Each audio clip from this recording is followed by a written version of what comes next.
Hi everyone, Stacy Holman with Positive Chaos. This video, I'm going to show you how to make eye pins and wire wrap using 3 different tools. You can choose one or the other, whichever works best for you, depending on your project. But I also wanted to show you that we're also going to be using a couple of our basic tools. If you visit my blog, Positive Chaos, it's stacyholman.com.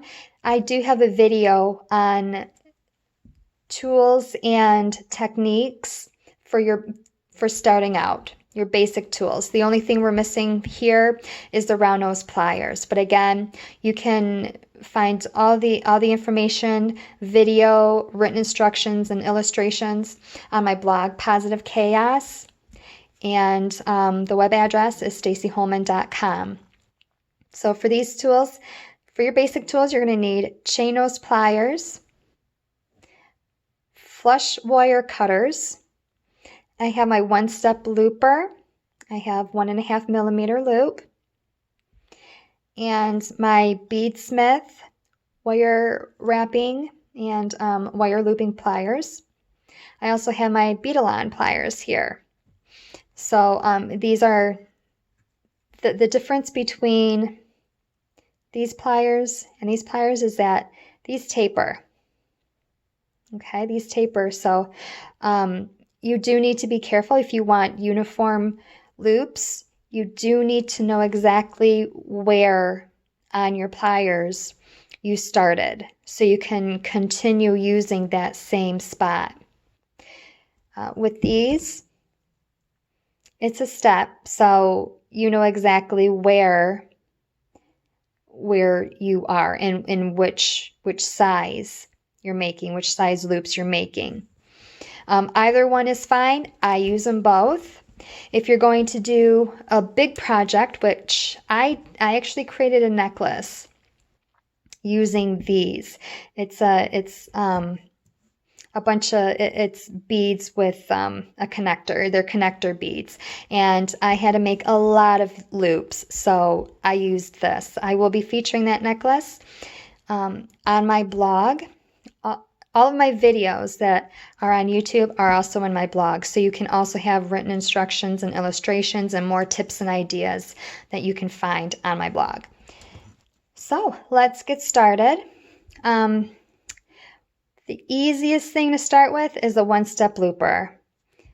This is fantastic, and there are a couple more sizes. I have the 1.5 millimeter loop.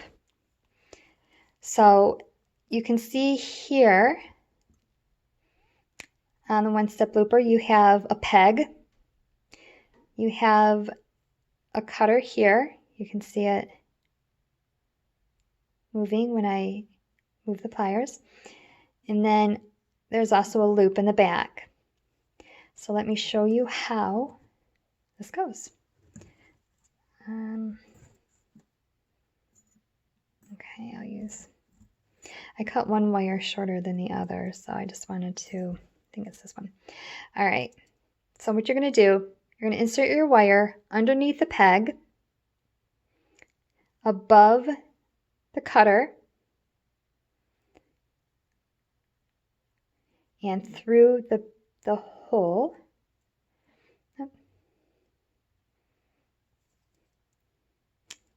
Okay, like so. And then once it's set in place, you're just gonna let it do its thing. You see it looping there? Squeeze it. It's closed all the way. Now what I like to do when I'm making eye pins is move this to the center. So it looks like an actual eye pin, and it's not, off to the side, but rather at a 90-degree angle, straight up and down. All right, and then you just take it off. And it's that simple. So again, if you're making a big project, even if you're just using one or making one eye pin, I mean, this is great. This is a fantastic tool, and I love it. And then as you can see, it's a little off. It's not straight, so you just use your chain nose pliers and bring it down. There you go. These are super simple, super simple. So I'm going to put those aside. I'm working in a confined area here. It's a smaller space, but it gets the job done. All right. So to use, let me see, to make, you can also use these to make if you need a different size. Let's say you want to make a different size eye pen. I'm going to cut this off using the flush side.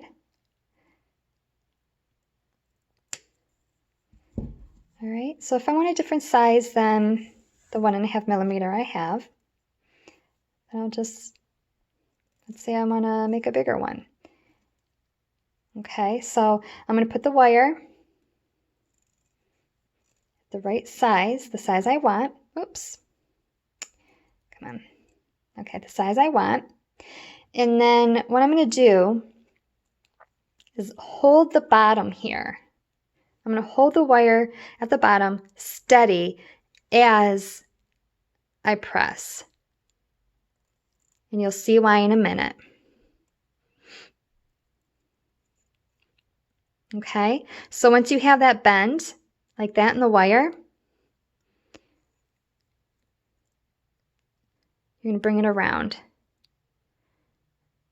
You see that? Okay, and then move your pliers up towards the top, clamp down, and finish. Whoops, and finish off. All right, so that's why you want to hold the bottom so that you get that kink. You get that kink right here so that your wire is coming straight down from it. So taking your basic tool, your flush wire cutters, you're just going to cut that off.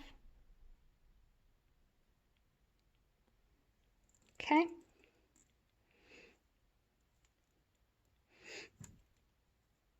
And then use your chain nose pliers to flatten it down. And if maybe a loop like this, maybe if you want to have dangles, but you want it to attach several jump rings to it, and then have beads coming down from it, you can do that. That's what I would use this for. If I was going to have, if I was going to be attaching several jump rings to it to make dangles that way, that's what I would use that for.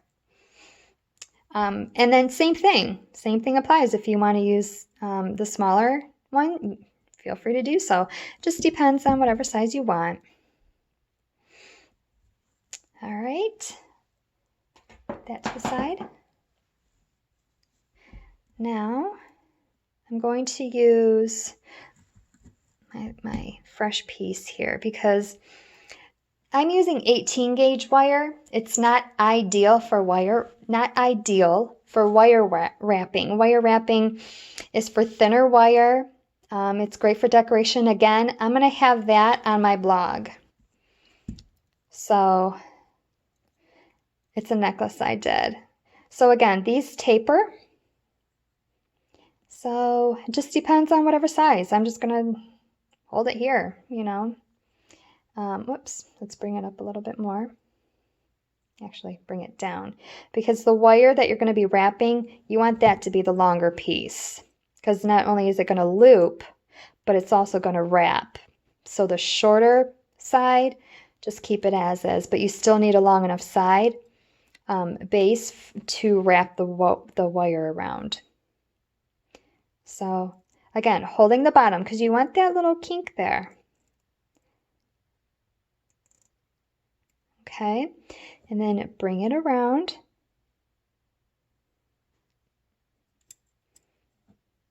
Bring it around. Move it up. Clamp down. Bring it around again. All right, and this is when I'm going to use my chain nose pliers. You want thinner wire. For wire wrapping, the best wire best sizes to use is 26 gauge, 28 gauge, even 24 gauge wire. That would be ideal for wire wrapping. This 18 gauge, I wanted a bigger gauge so that you can see it, but it's just not, it's not an ideal wire to use. If you want, you can always use a bigger gauge, but it's just harder to coil. So I'm just using my chain nose pliers to hold the top, to hold the loop here. And then you're just going to coil, wrap around. Okay, and then when you are wrapping, make sure your coils are right next to each other. All right. And then if you don't have a good grip on the wire, and it's just not as tight as you want it to be, you can always use round nose pliers or flat nose pliers and just get a better grip on it. Okay, these are all basic tools. So no matter what, you're going to need the basic tools for all of your jewelry projects. Okay, and then you can make the coil as long as you want. Using this thick of wire, if I'm doing wire wrapping, I'm only going to make maybe 2 or 3 coils, and then that's it. This here is too long because when I put my bead on there, it's going to be mostly coil. I don't like that look. If that's the look you're going for, do it. But that's not the look I want. So again, using the thicker wire, 18 gauge, I would only do actually just probably 2 coils, 2 complete wraps around my wire, and then that would be it. Okay, so those are different tools you can use to make your eye pins or wire wraps. But again, it always starts, you always need your basic tools. So again, you can visit my blog for an entire blog post on basic tools, how to use them, and tips and ideas, and as well as using other tools outside of the basic. So it just depends on what your project is and what you feel more comfortable using. So again, this is Stacy Holman from Positive Chaos. You can get to my blog through stacyholman.com. Again, that's stacyholman.com. And my blog name is Positive Chaos. And if you sign up to join our community and receive our newsletter, then you will receive a free ebook. It's called Make a Beaded Bracelet in Under 15 Minutes. It is very, very detailed. There's written illustrations, written instructions as well as illustrations, and there's also a video that I did that's embedded in the blog. So please check that out. If you have any questions, my email address is positivechaos@gmail.com. Again, it's positivechaos@gmail.com.